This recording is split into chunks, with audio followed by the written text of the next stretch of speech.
Welcome back. This video is the last part of our series on analysis and critiques. This time, we're tackling how to analyze and criticize multimodal texts, including works of art and even everyday products and items like shampoo or a sandwich. Take a look at this cartoon by Roz Chast, taken from the New Yorker magazine. How does it break down each part of our poor student's lunch? According to the breakdown, what message does each part of the kid's sandwich send about the child and his family? And what conclusions can we draw about the child's parents or about the cartoonist based on the way this lunch was planned and judged?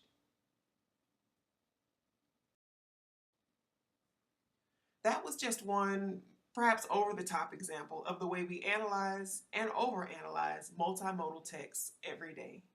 We size up the outfit on the guy or gal who asks us out on a date before responding, drawing conclusions about their interests, status, and even mental health. If we're the ones doing the asking, we obsess over where to go and what to do because we know those choices send messages about us and the way we would like to relate to the people around us. Evaluating multimodal texts in class is just an extension of that natural behavior. It means not only asking what each part of a text says to the audience, but also how the relationships between the parts affect people, what the text as a whole says to us, and whether or not the text sends its messages well, and why or why not. And in writing, if not in life, we express our answers to those questions with a cohesive argument that takes a stance and defends it with evidence from our observations. Now you may be thinking, well, that's all fine for everyday life, but why bother to write about poems and paintings and other art? Isn't that special territory that only artists and art snobs get involved in? Actually, no. Art surrounds us, from the graphic design on your toothpaste tube, to the music in your iPod, to the posters on your walls, and even the way you and your roommate, if you have one, have decided to decorate your dorm room. Learning how to interpret and critique art helps you sort out the messages you receive from all these sources. Understand or even change your gut reactions to the art you see, and make more informed decisions regarding the art you use and purchase, and even the companies you support. For example, knowing how to use the art of Feng Shui might help you and your roommate arrange furniture in a way that helps you argue less. And recognizing propaganda art can help you respond to or resist its messages. The ideas you learn today should help you figure out which artistic approaches and techniques you like and don't like, so you can support the art you heart. Sound fair? Then let's talk about how to do this. The steps for judging a multimodal piece of work of art are very similar to the ones we've already discussed for expository texts. You'll need to do some outside research, take detailed notes, and reread or re-experience the text as many times as you can before you make a judgment and express it clearly. However, as we discussed in part 1 of this series on art and multimodal texts, see the handout on our class page for that, art isn't always so easy to dissect and discuss. You'll need to consider the text's purpose and message, as well as the relationship between the parts in a whole new way, and this video will focus on showing you how to do that with examples. So let's start with a few tips about how to analyze multimodal work. As always, you can annotate the work directly, as in the comic strip from the beginning of this video, or keep notes in a chart like the one on your screen. Note the differences between the chart here and the one we've used to evaluate a text. There's no space to decide if the text succeeds or fails just yet. Why do you think that is? Well, as I mentioned in part 1, a piece of art doesn't announce its intentions and organize its ideas the way an essay or article would. You have to figure it out piece by piece and layer by layer before you can judge it. However, be careful. The work may have different effects on different people in different places and times than the artist originally intended or even ever dreamed it could. So take careful notes and compare them to what outside sources have to say. Then see what seems most likely for each part of the rhetorical situation. Remember, an analysis or interpretation is an argument, so you'll need solid evidence from the text to prove your conclusions. This means you'll need to be even sharper as you take notes on the text. You'll need to describe a few components of the text that you may not have considered before. These are the text's focus or main topic, idea, or message,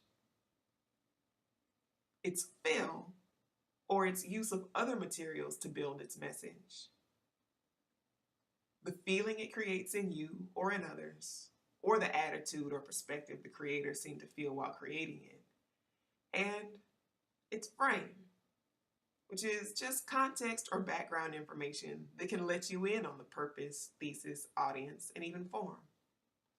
Let's talk about each of these concepts in a little more detail before we go back to the process in which you'll use them. First, there's a text focus. This is the central topic and any ideas or opinions the text leads us to have about that topic. You can often tell the focus because it'll be the biggest part of the piece or the one closest to the audience. It may also be centered or stand out from the rest of the composition in other ways. In this statue of President Lyndon Baines Johnson, what do you think the focal point is?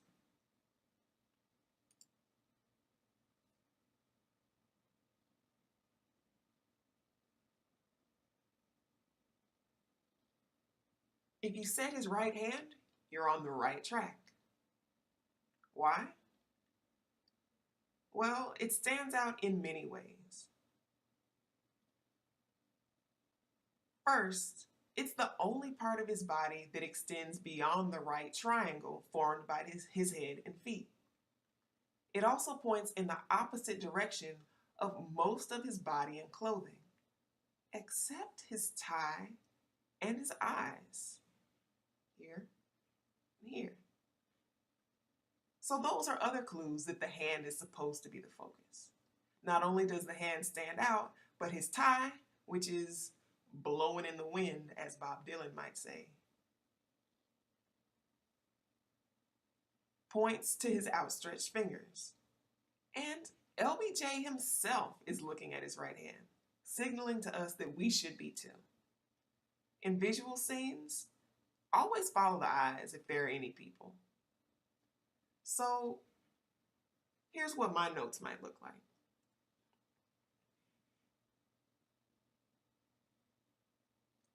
However, that's only half of the story. Why might this hand be the focus of the statue? What messages might the sculptors or sculptor want us to feel or think about that hand? Well, the central idea of a work of art can be as abstract and vague as the uses of power, or as specific and concrete as smoking kills. In this case, the statue might focus on the idea of giving back, since LBJ's right hand reaches behind him and he's looking back. Or it could be hand ups, not handouts, because his hand and his eyes aim downward towards someone below him. Now that makes sense because LBJ was famous for his social and economic programs to help the needy. So here's how I might express my ideas in my notes or in my paper.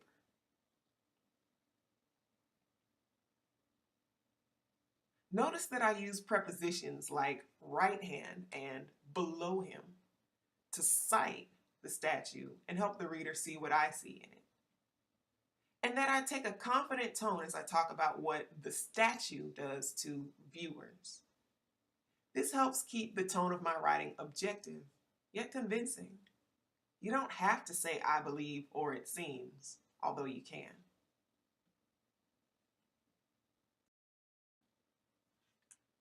Next, let's think about the text fill, or the way its many parts are selected, arranged, and layered in order to contribute to the overall message. When thinking about how the artist filled out the piece, ask yourself, why this? And why in this way? This means thinking about the relationships between parts of the text, including the transitions between ideas, the distances between objects, and the time between sounds or movements. For example, in the very video slide you're looking at, it's obvious that the focus is the title because it's at the top of the slide and written in a larger font. But why is most of the text on the left-hand side of the screen with so much white space to the right and at the bottom? Well, part of the reason is because large blank spaces lead people to expect something to appear in them, kind of like those empty windows in horror movies. We crave balance, and the overall imbalance of this slide throws you off enough to expect something to appear in the blank space and put it all in balance again. And it just did. However, the slide isn't completely disorienting. Text still moves from left to right and top to bottom, which signals to the English-speaking viewer that they can trust me, or at least I hope you do. This helps reinforce your expectation that something will pop up in that empty space. And again, you're right. But now let's talk about the pace as I fill up this empty space. Yeah, I couldn't help but rhyme. Notice that I'm dropping in my notes about the slide one bit at a time so that you don't get overwhelmed by too much writing on the screen all at once. I also do this with the text that was already on the screen, using two different kinds of bullet points to group related ideas, to tell you which ones are details and which ones are main ideas, and to guide the order in which you think about things. Now, you've probably noticed that I, and most teachers, use underlining, boldface, and other font tricks to call your attention to important instructions or concepts. But what about the way I use color on this slide, and others? If you haven't noticed my code, I use red fonts to indicate actions that you need to take or that other people are taking, and blue ink to point out the ideas or terms you need to know and use to do that action correctly.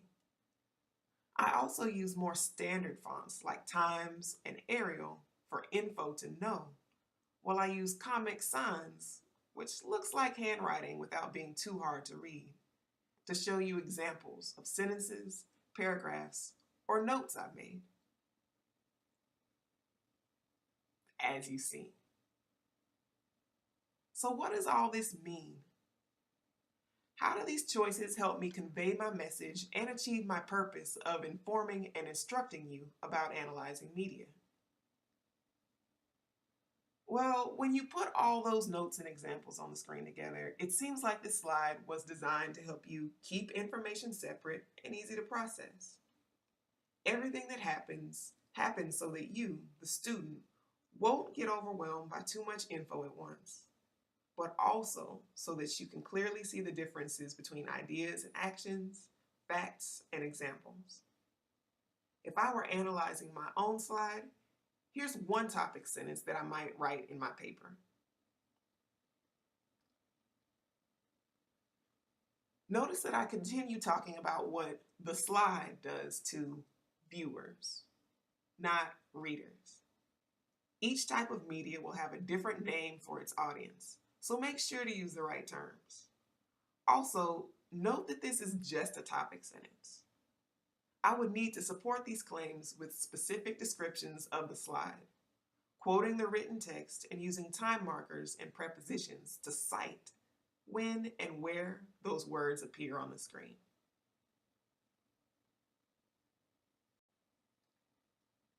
Now there's the text field, which pretty much explains itself but can also mean a few different things.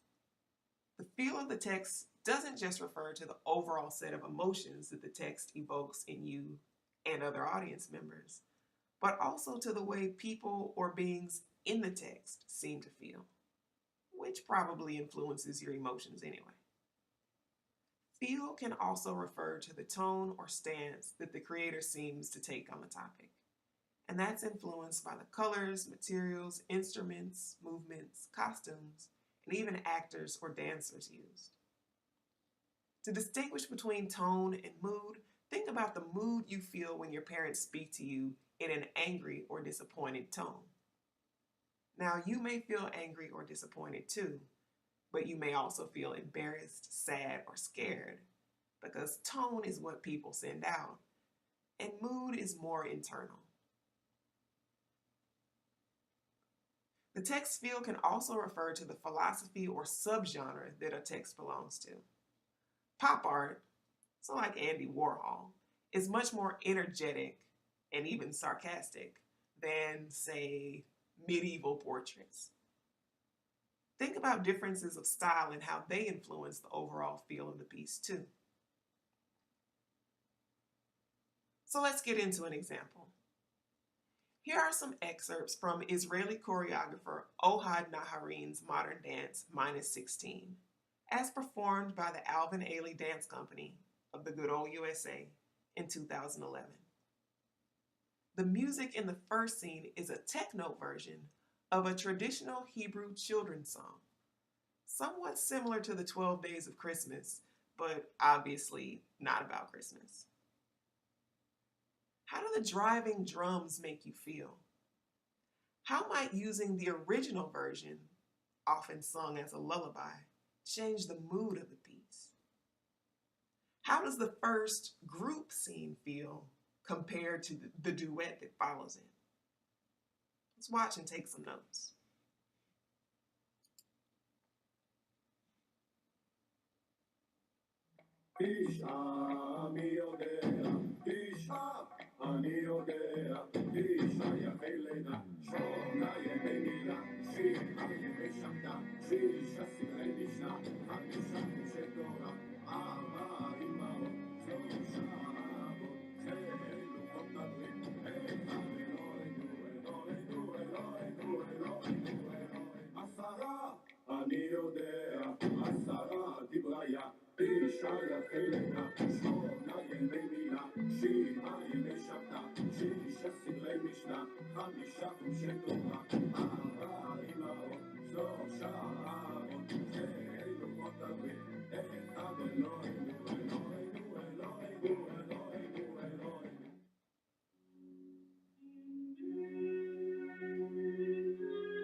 So let's talk about the first part.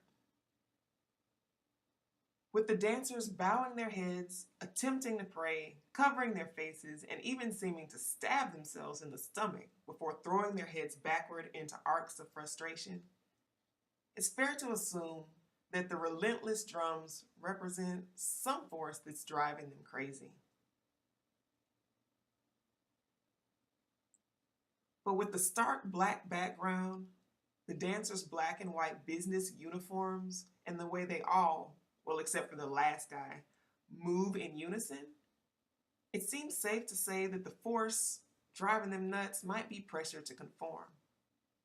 But do you feel driven crazy or forced to conform?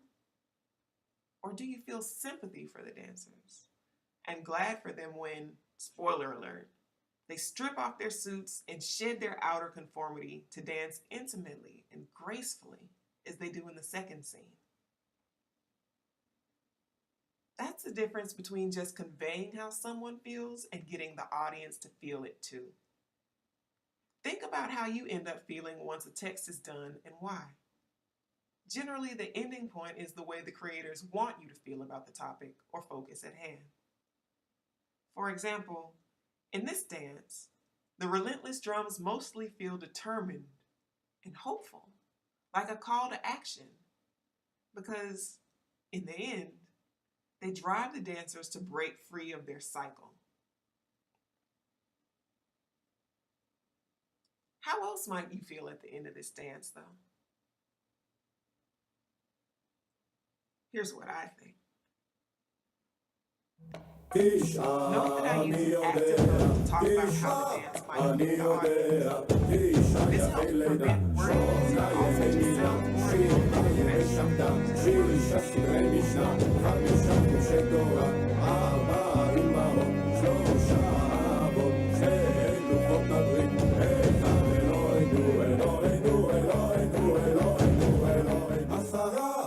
אני יודע, 10 דיבריה, 9 יפי לידה, 8 ימי מילה, 7 ימי שבתא, 6 סדרי משנה, 5 חומשי תורה, 4 אמהות, 3 אבות, 2 לוחות הברית, 1 אלוהינו, אלוהינו, אלוהינו, אלוהינו, אלוהינו.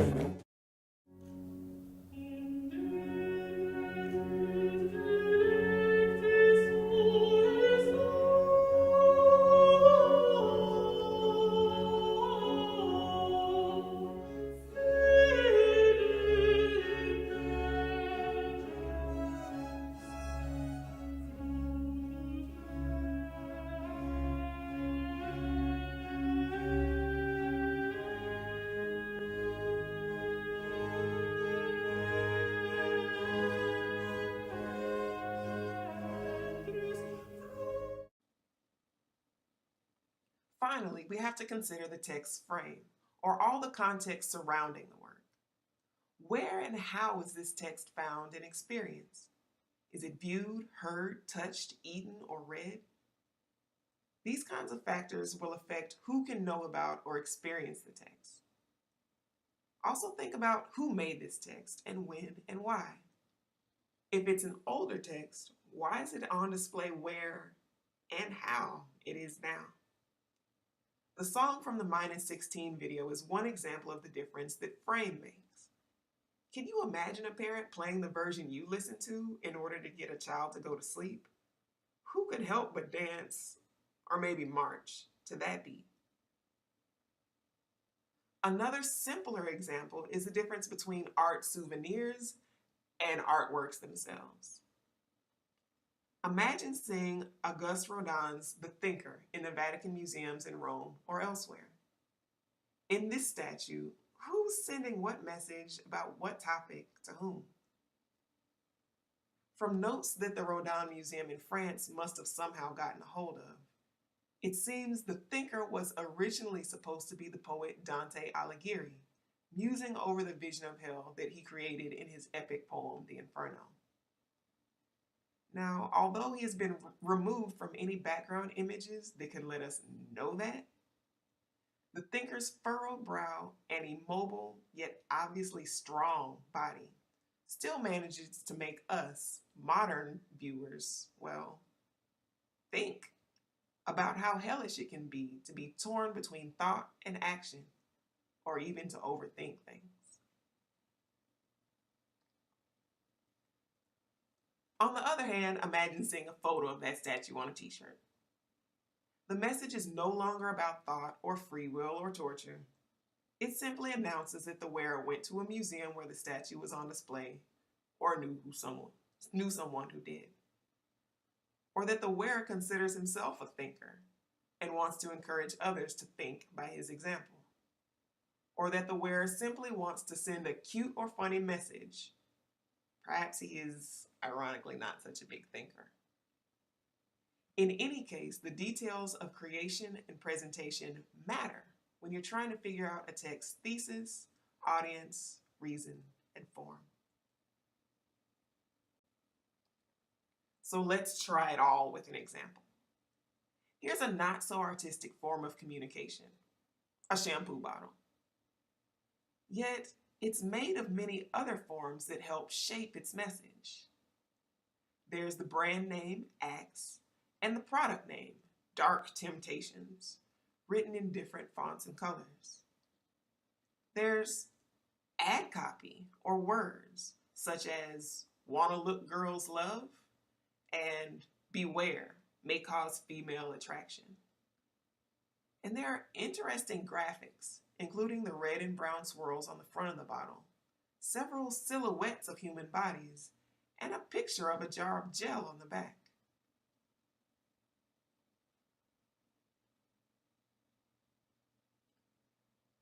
Now, the purpose of this text seems pretty clear.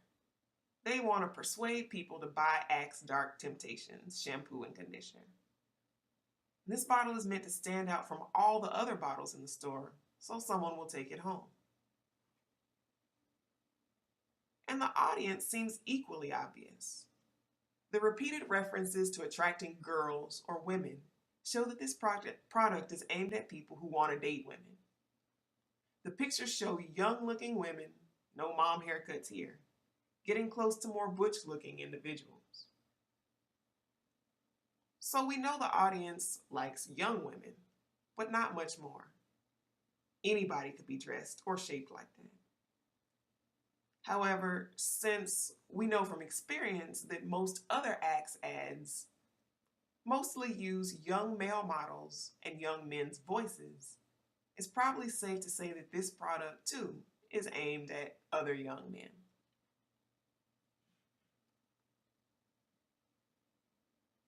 The thesis, as in most marketing materials, is repeated enough to be crystal clear.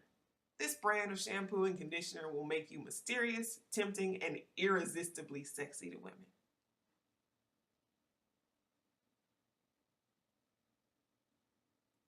So here's how I might analyze this bottle.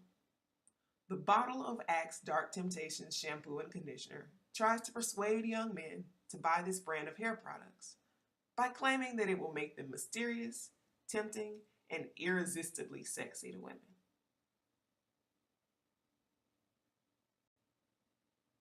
Yet we're not here to just analyze the bottle and what it tries to do, but to figure out if it actually succeeds. After you've figured out the text's rhetorical situation, look again to double check your conclusions. What is the text's focus, and how do the fill, feel, and frame create a message about that focus?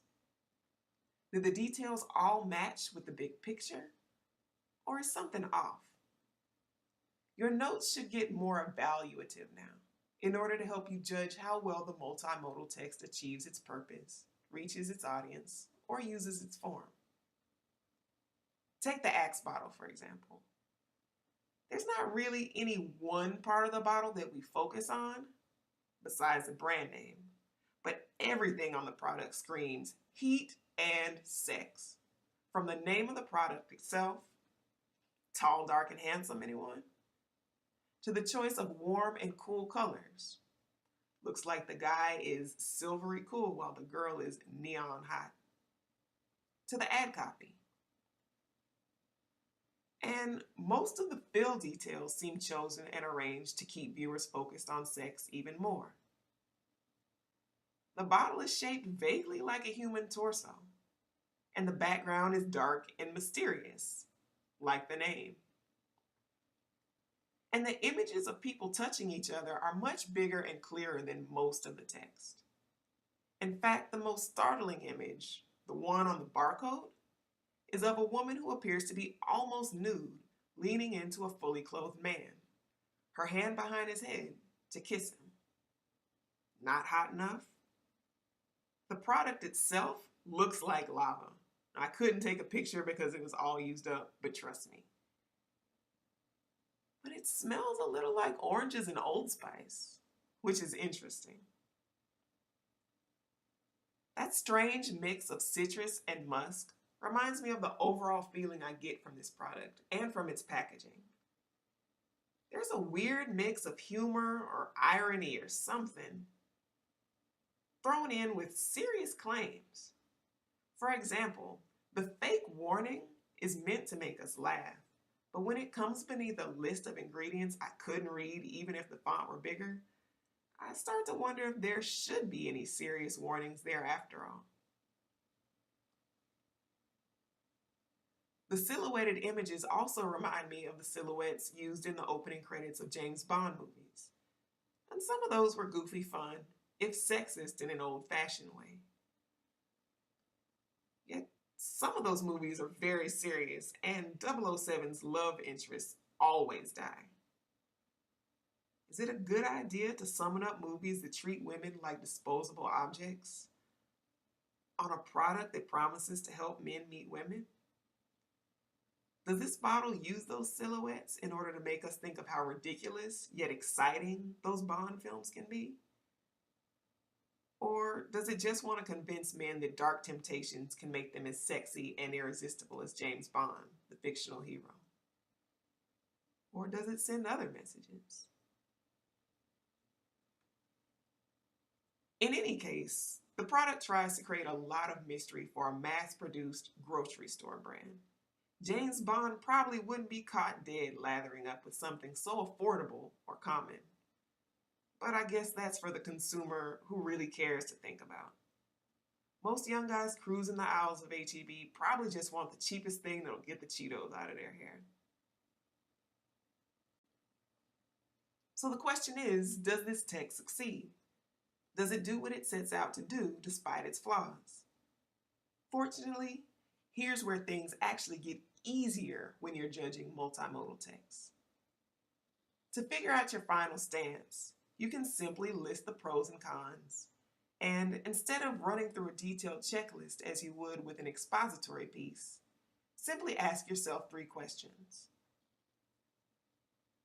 If you have access to artist notes or other such information, does the text do what the creator or creators intended? To you or to others? Why or why not? Describe the parts of the text that convince and don't convince you, and cite them in your notes too. If you can't nail down the creator's specific intentions, what does it seem like the text wants people to do? And does it achieve that goal with you or anyone else? Why or why not? Again, keep track of the arguments for and against, as you'll use these in your essay later. As you think about what makes a text work or fall flat, think about whether the text makes fair, responsible appeals to emotions or thoughts. Does it rely on stock images that guilt, shame, or tease you into feeling particular emotions? For example, does it use crying or endangered babies to make you care about an issue? That's probably unfair. And if babies aren't even really endangered by this problem at all, the text probably makes irresponsible, untrue, or exaggerated claims or suggestions. No bueno. However, a text that's fair and responsible can still fall flat because it's inconsistent. Do most or all of the parts work together to send the same message or create the same feeling? Or do some parts contradict or distract from that message? The last thing you want to do is ask whether a work of art does all that it could or should do. And when I say the last thing, I don't mean to suggest that this is an unimportant consideration or that you shouldn't do it. Texts that aim to or successfully do harm or spread lies about other people should be resisted and questioned. After all, does the world really need more anger and deception? Moreover, texts that are dull and half-hearted or too strident and overbearing need critiques so that everyone can learn from them. However, don't let your own values and ideals get in the way of considering who the text is meant for and what it can do for them. Perhaps you're not an environmentalist or a gun rights advocate, but don't let your personal reservations prevent you from admitting that an ad does a good job reaching your opponents. You may need to limit your larger societal concerns to the introduction and conclusion of your critique, unless you intend to prove that the text is generally unnecessary, overblown, or even lastingly harmful to people's lives, opportunities, and psyches. As always, you have to weigh the pros and cons and see which side holds more weight or is more important, objectively.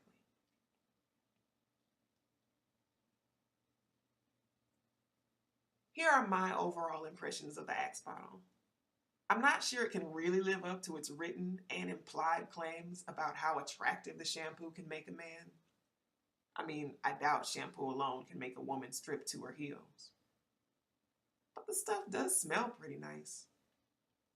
As a consumer, I'm not buying the whole fake, we don't care about selling you things, we're too cool tone that the creators try to take by joking around. But I'm not sure that'll really stop anyone from buying it in the grocery store. So overall, though it's not for me, I think it's pretty successful. It convinced at least one man I know to buy and use it all up. The images and copy are pretty sexist, but maybe that's an ironic thing with the James Bond references and all. Besides, I don't think Axe's target audience is men who will let a little possibly tongue-in-cheek sexism keep them from buying shampoo or saving a buck. So yeah, it works. What do you think?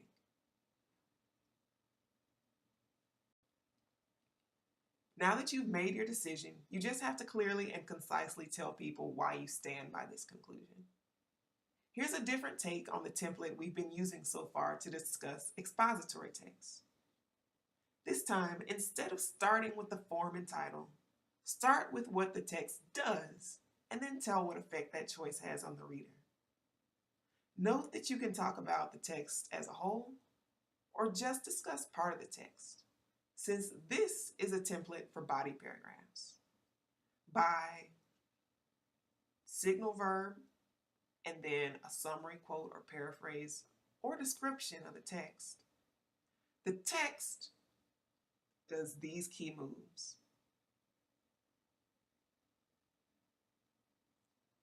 Here's a sample body paragraph that focuses on one thing the Axe bottle designers do to influence their audience.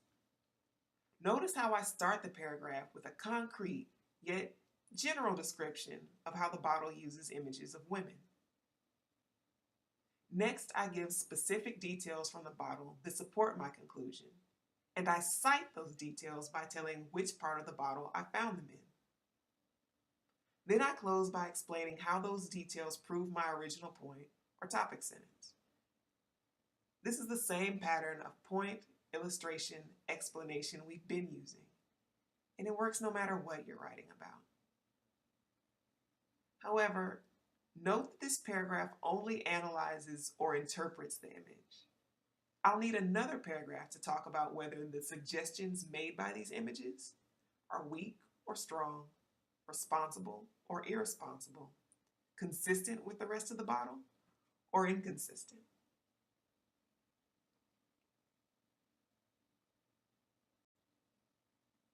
Of course, we all know that making judgments and drawing conclusions is what your thesis is meant to do.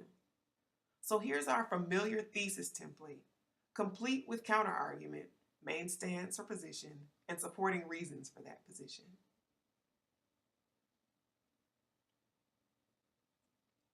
Now here's my tentative thesis statement about the Dark Temptations bottle.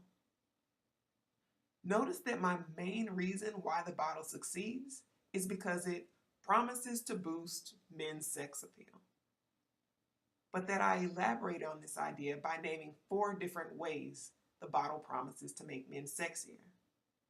Looking better, smelling better, being more touchable, and being more tempting.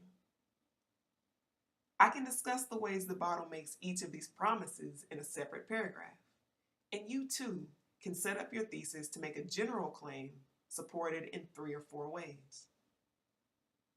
How might you add to or rearrange this thesis if you thought the potential problems outweighed the successes?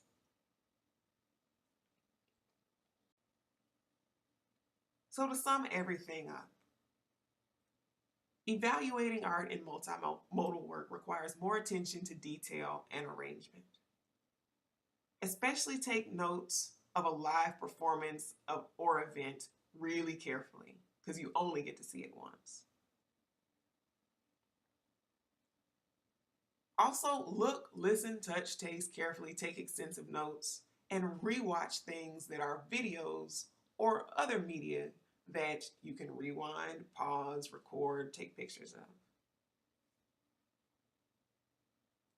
And do your research. Artist statements can help you tons